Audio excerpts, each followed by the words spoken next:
Don in London, hello. It's March 18th, 2013. My video is all about recovery from addiction to either substance or behaviour. My addictive substance, for me, alcohol. So my name is Don. I'm an alcoholic in recovery, one day at a time. And that was my primary substance. Never really got on to anything more. No, I didn't really. Of a difficult nature, where I could say I was addicted to, but I was also addicted to behaviour, around trying to be perfect and never perfect. And I guess that's what undid me in the end, trying to be whatever I thought you wanted and never quite sure. So a chameleon trying to fit in, got very good at that. And when I was disappointed with myself mainly, I would drink, self-medicating whatever pain I might have been in. I certainly had feelings, but I couldn't identify what they were, and I really couldn't give them a name.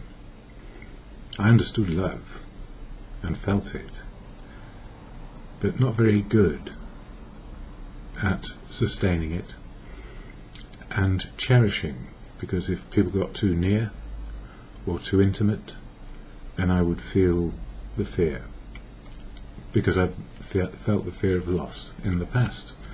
So I became a bit of a superficial person, skimming across the surface of life and trying to demonstrate that I was worthy, and I didn't need to do any of that. I just needed to find out who I could be on a daily basis. And this is where I've got to. So sober today, courtesy of professionals in the beginning drying me out, and then a fellowship which helps me keep sober one day at a time.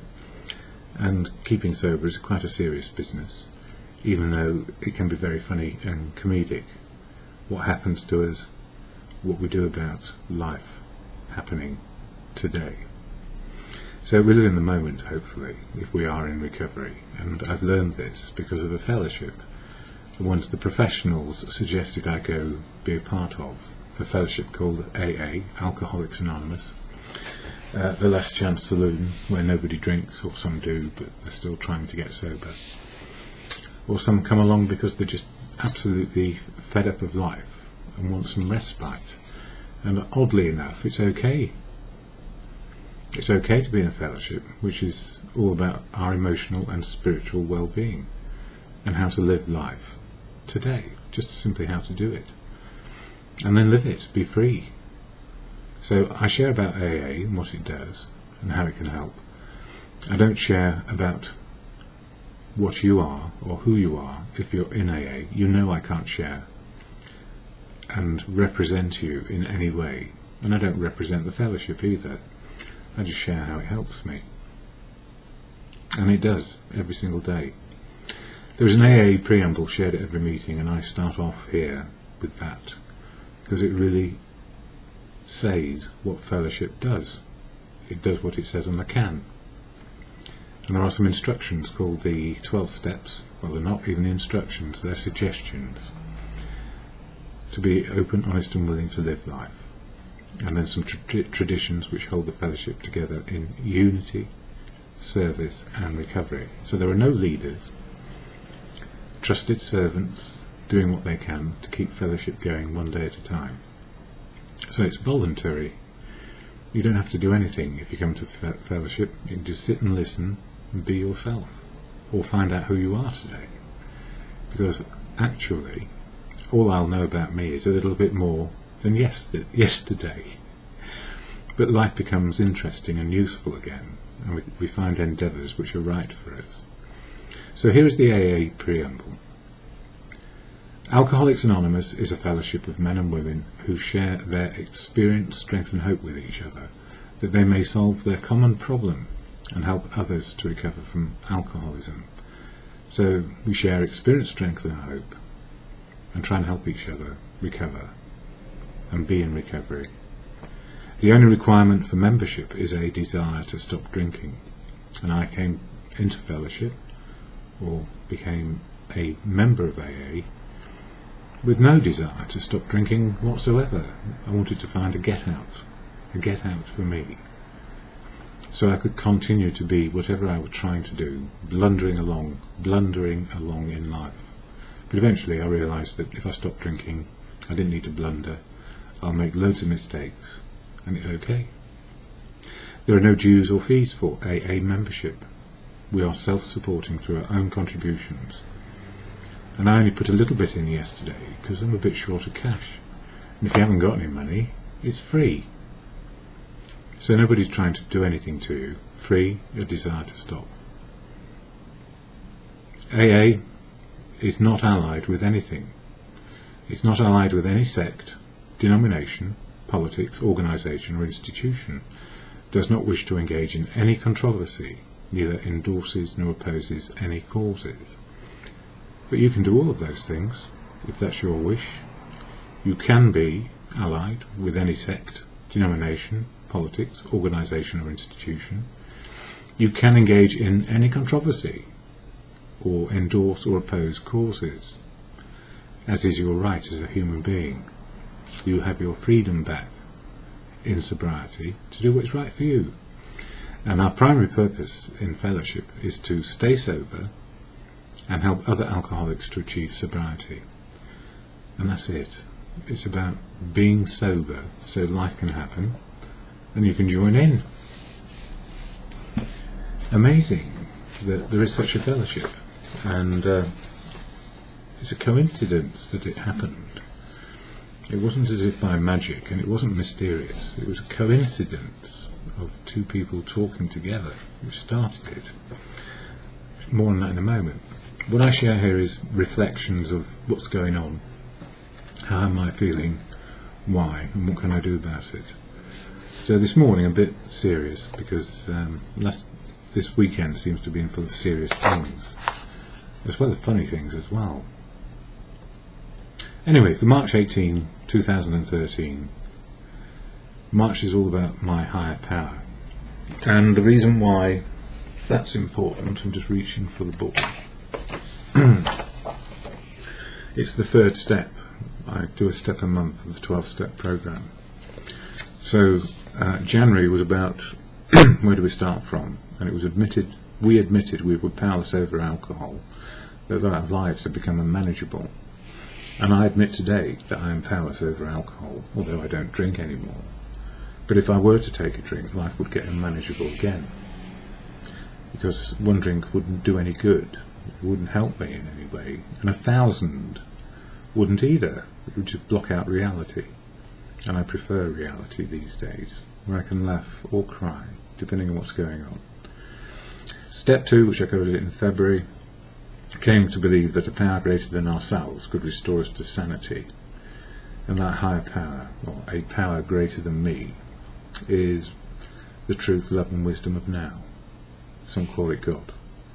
Some call it good conscience. Some call it the universe, the universal truth of now, which we hear from other people when we can't see our way out of a paper bag, if that's making any sense to you. So, came to believe that power greater than ourselves could restore us to sanity, is what I covered in February. And then in step 3, which is this month, made a decision to turn our will and our lives over to the care of God as we understood Him. So, as I've just suggested, for me, not for you, this is where it's good, because you can make up your own mind on this. And whether you're a believer, atheist or agnostic, you come to some conclusions about where the power resides. Where does truth, love and wisdom come from? Well, we have our own truth, love and wisdom, which we share with other people, if we're not telling lies.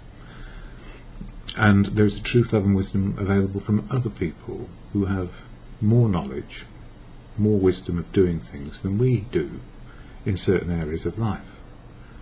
So the higher power is always there if we want to access it. And in step 3, where it says made a decision to turn our will, in other words, if we let go our self-will, our self-knowledge to an extent, and make room for some new knowledge about sobriety, we also start to make room for new ways of living.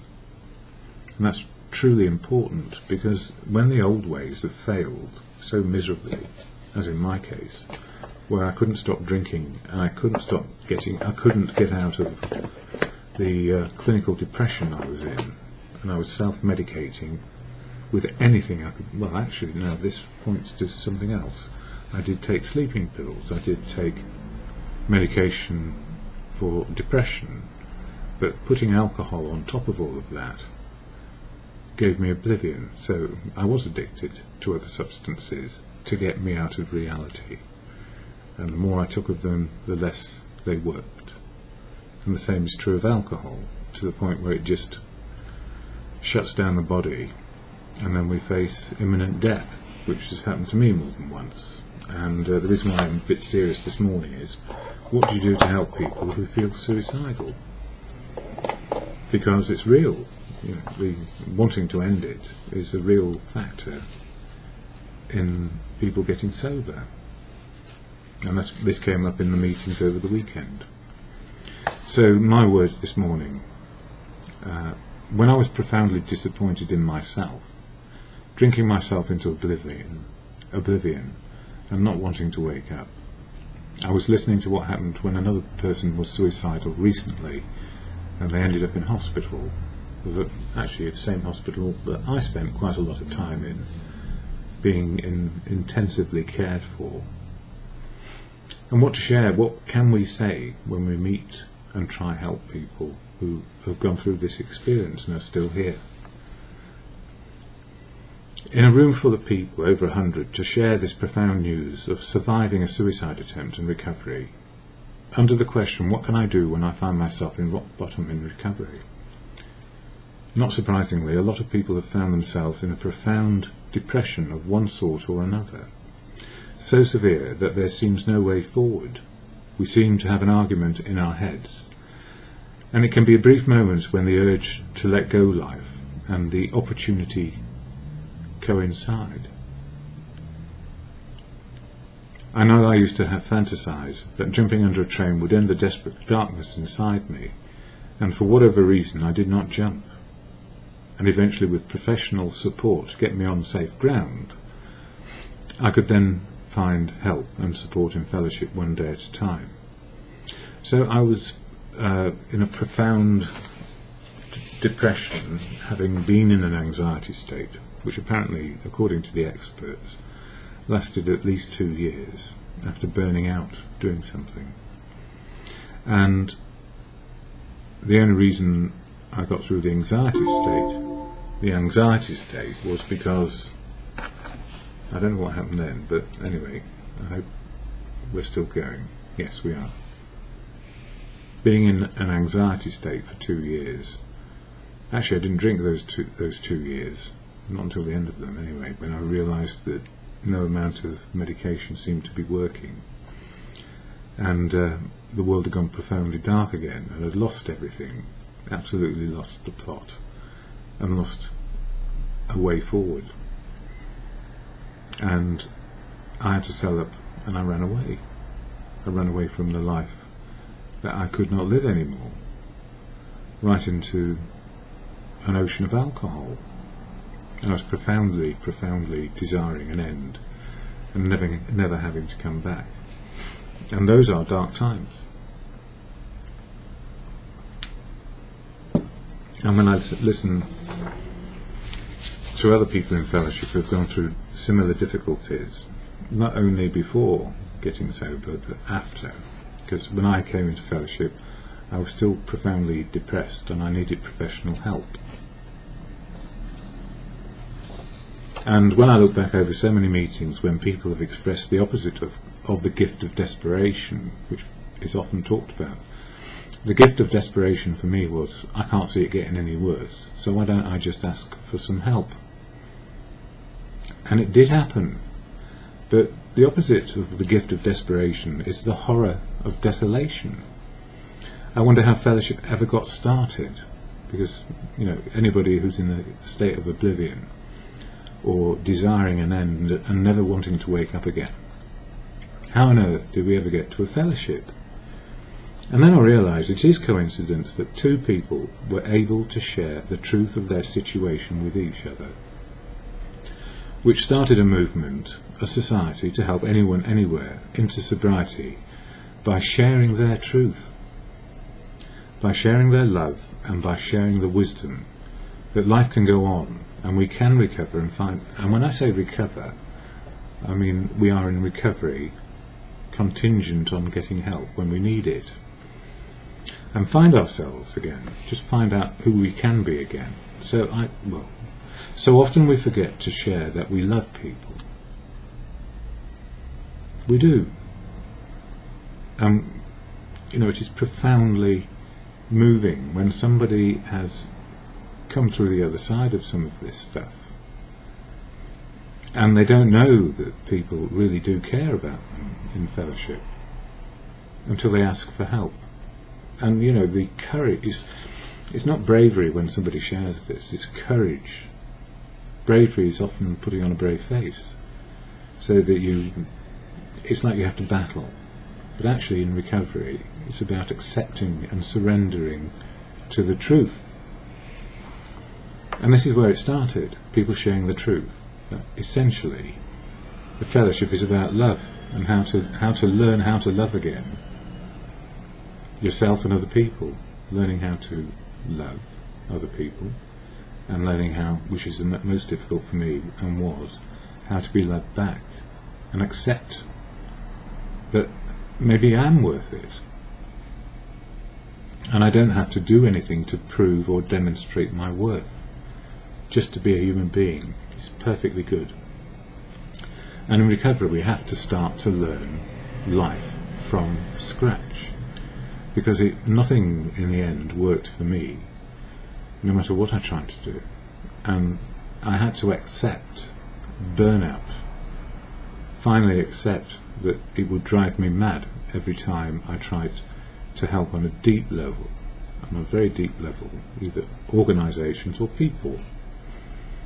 And that what I used to do was self-medicate myself into oblivion, so my head would shut up. And I don't do that anymore.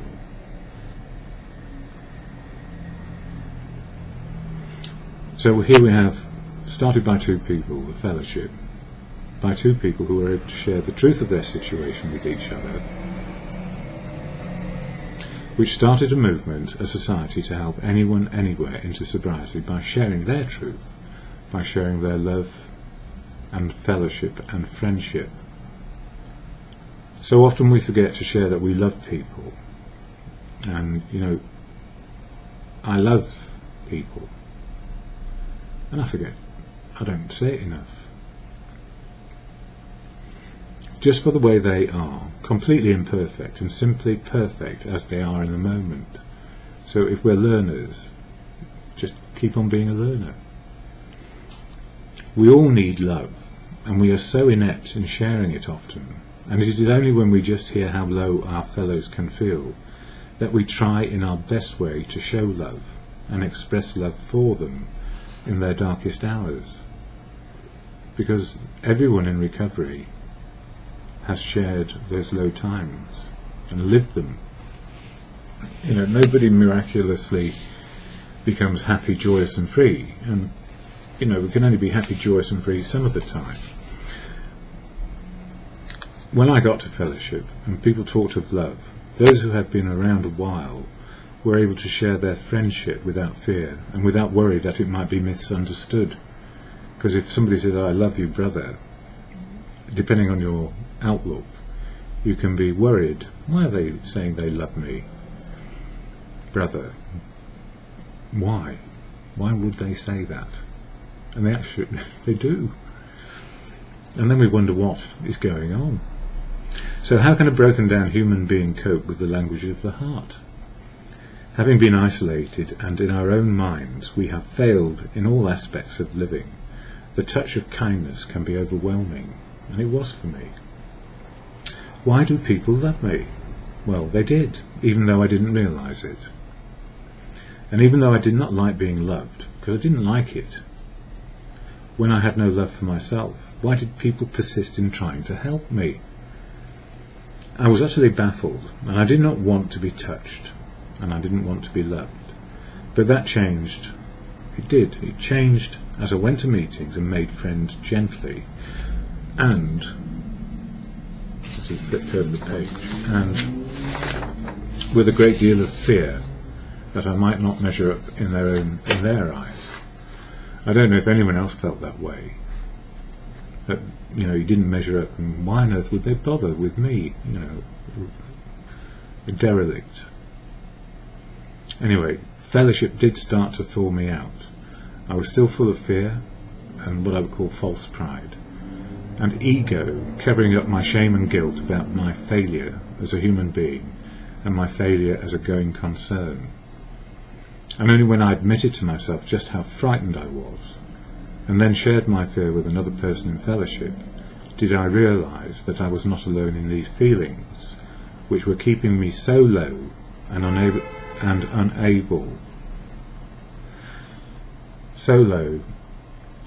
to feel anything but fear of the unknown. I don't know who inspired me to accept that I did not know how to live life, and that it was okay to try learn the simple basics of how to stay alive one day at a time. And this started with HALT, and that stands for hungry, angry, lonely and tired. These are feelings, these are emotions. Hungry, angry, lonely, tired. HALT. Simply, am I hungry? Am I angry? Am I lonely? Am I tired?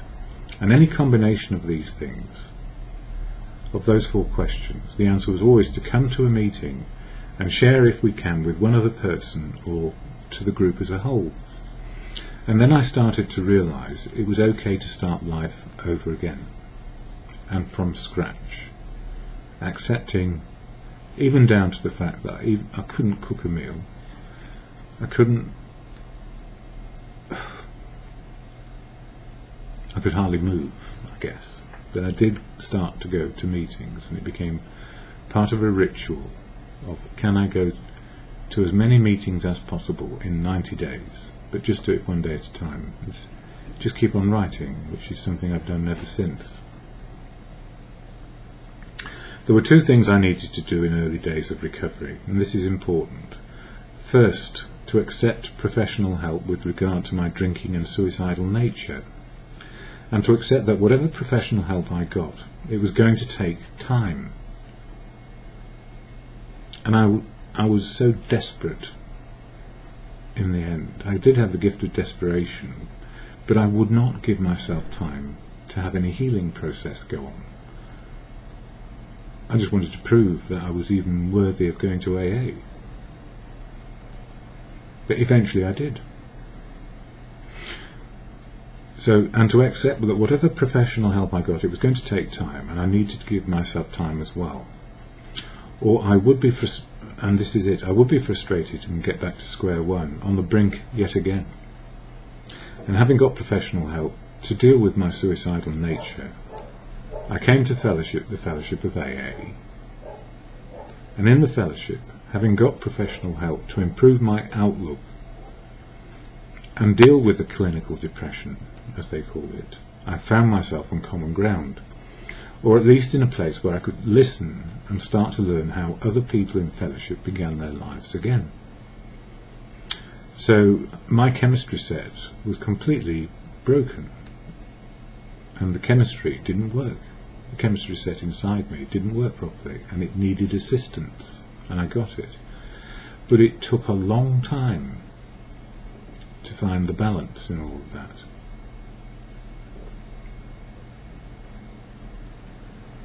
And then going to fellowship, I could find myself on common ground with other people, so that the fellowship, the 12 steps, my emotions started to fit with what was going on in life. And life took on new meaning, definitely. So I found myself on common ground, or at least in a place where I could listen and start to learn how other people in fellowship began their lives again. It had to be one day at a time, because in recovery we do feel everything about life. We feel it when it's good, we feel it when it's bad, and we feel life when it's absolutely horrible, and we're driven to suicidal feelings. So these are real issues that we all face, and the common ground is somewhere in the mass of people we may get an inkling of what to do. And I needed both professional help to help me with my chemistry, and especially after a few years when I got type 1 diabetes from nowhere, from a small operation and a nasty shock to the system, I needed to go back and ask, what is going on? Because my head was back to where it was before, and it was a most awful time of letting go one form of professional help and getting another form of psychiatric help to improve my chemistry set with chemicals which don't make me happy. They don't. They offer me the opportunity to feel right in the moment of now. So I could be happy, joyous and free, or I could be unhappy, very sad and fucked up. So life is like that in recovery, real. So there we go. Fellowship helps us learn how to live. And we can only do this in the moment and in the day, in my experience. Yeah, we just do it one day at a time. But we share, so we don't build up great big mountains of emotions by not sharing them or asking for help.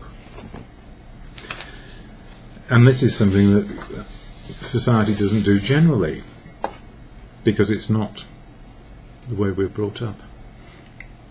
So if a girlfriend said, "You've got the sack, mate, on your bike," I'd say, "Okay."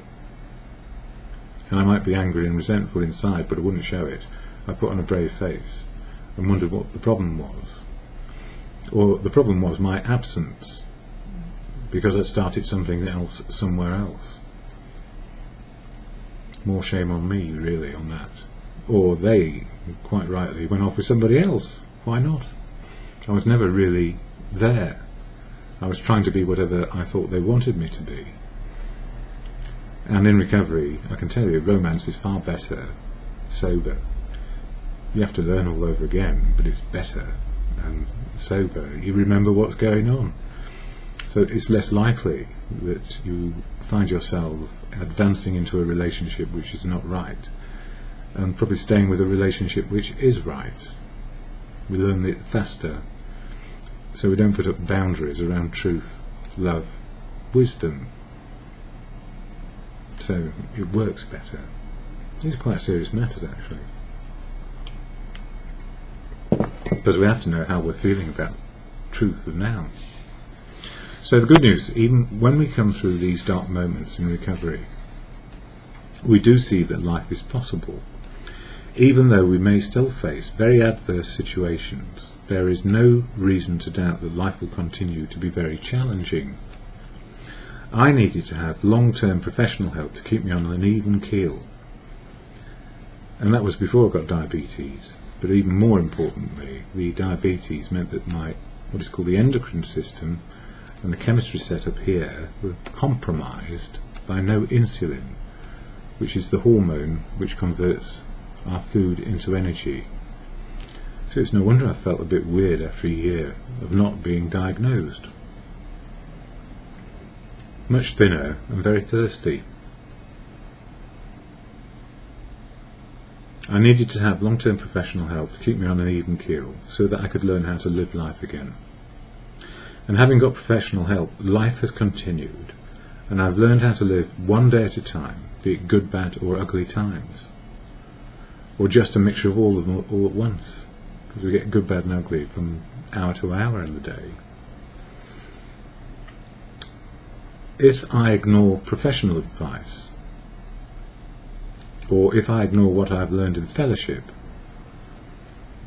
I can fall down into a deep and dark outlook. How do I know this? Simply because it has happened to me, and I don't need to rely on my own desire. This is how I get out of it. It has happened to me, and I don't need to rely on my own desire to be perfect and think that I need to be perfect with other people. It's about progress, and when progress is always the answer, then humility keeps me alive today. And humility is the ability to keep on learning and asking for help. When I don't know what to do, I can ask for help from anyone, anywhere today. So it's not just about sober and fellowship, it's about life in general and where to get the right answers. And also to be realistic about what I can and cannot do. And sometimes we meet people with strange ideas which don't feel right. And if we do find people who have strange ideas which don't feel right, keep on asking until the right people are in the right place and can help you today. So we're open and asking for help. We still have to say to ourselves, what's our gut feeling about that? Is this person, if somebody says God's going to save you, I don't know that I would be that happy to have a decision and wait. I'd still keep on asking for help. It's like, why do my hands go numb sometimes? Because I've got neuropathy. Why don't my feet work sometimes? It's not God's will. It's because I've got neuropathy and I have to wait for them to work again. Or if they hurt, I have to be patient. I have to be patient with myself. The other part of it is all that calamity. I never thought I'd be alive today. And what is good about that is, even though I'm not as adept in all departments of life, no matter, well, physical ones, there are some unfortunate conditions you get as you get older. All these things, if you ask for help, something can happen. So truth will help. This is my situation and I don't know what to do about it. So if it's medical, go medical. If it's a professional thing, go professional. If it's about how to live life, keep on asking questions of those people you trust. That's what you do. And there are many people I trust within the fellowship who give me good advice, sound advice, and above all they express their love for me through friendship, men and women through friendship. And then sometimes, oddly, the odd romance occurs, and it's a confounding and wonderful experience because you don't have to be frightened anymore. These are the good news parts of life. You don't have to be frightened by not knowing the answers, especially if it's intimate, because the best way to be intimate is to be open, honest and willing to learn about each other. And that's based on love and respect, and it's universal if we can get to the truth without feeling fear and anxiety. We can only be good enough by learning. Life goes on, and the serenity prayer, which helps me anytime, can do, can't do, wisdom to know the difference. I loved yesterday, got lots of hugs. I got lots of hugs from lovely women in fellowship, in friendship, and I heard good news and bad news from different people about their lives, and that's just the way it stays. I was chasing magnolias yesterday. Magnolia trees are just about to bloom in Chelsea, London, UK, and I like them. But yesterday it was a miserable day, and it's a pretty miserable day today too, and the blooming magnolias are just about to come out, and the rain and the cold is going to take them away. But I was in my favourite street where the magnolia trees are magnificent when they come into bloom, and I heard this screeching over the road in the cricket ground of St Leonard's Terrace or Parade. It's just at the back of the Duke of York Barracks and just before the river. And I heard this screeching noise and I thought, that's parakeets. So I nipped over and stared through the hedge, and I could see the parakeets on these wire bird feeders pinching the nuts, and the parakeets were fighting with the squirrels. So that's why I've got parakeets, magnolias and a girl with a nice bum walking down the road with her partner, because it was all happening at the same time, with the old post box in the distance. And all these things are good. It means I'm still a human being. I still have a fresh pair of eyes, but sometimes that's all I've got. And it's good to see people out just loving the bad weather, seeing the magnolias and the parakeets, just as I was. So these green furry birds, and the pigeons down below getting the remainder of the nuts as they fell, and the small birds in amongst that. But one or two very adept small birds with feathers, fighting the parakeets for their share of the nuts, as well as a squirrel who was going down the wire. So all these things happened, in the last few days, mainly yesterday. So how am I feeling this morning? Pretty okay. Profound life is, especially when it's put in jeopardy by our own inability and our own no self-esteem, and disappointment that we can't do it. And the answer is we can do things, we can learn again. And somebody who is learning from scratch like I did, I admire the fact that they're still here and they're still willing, even though self-hate will take us out of the game as much as anything. The serenity prayer, which works when your brain is reasonably okay, is to God, or in good conscience, a higher power than me is the truth, which I learn every day, the love that comes and goes and flows, and the wisdom I keep on learning. So that serenity prayer is a restoration to sanity as much as anything, because I can go bonkers with life, it can frustrate me, but I can also laugh at my own situation, because my temperament and my mood is level. So I feel life as it is, good, bad or ugly, loving or hateful, I feel it, and that's alright.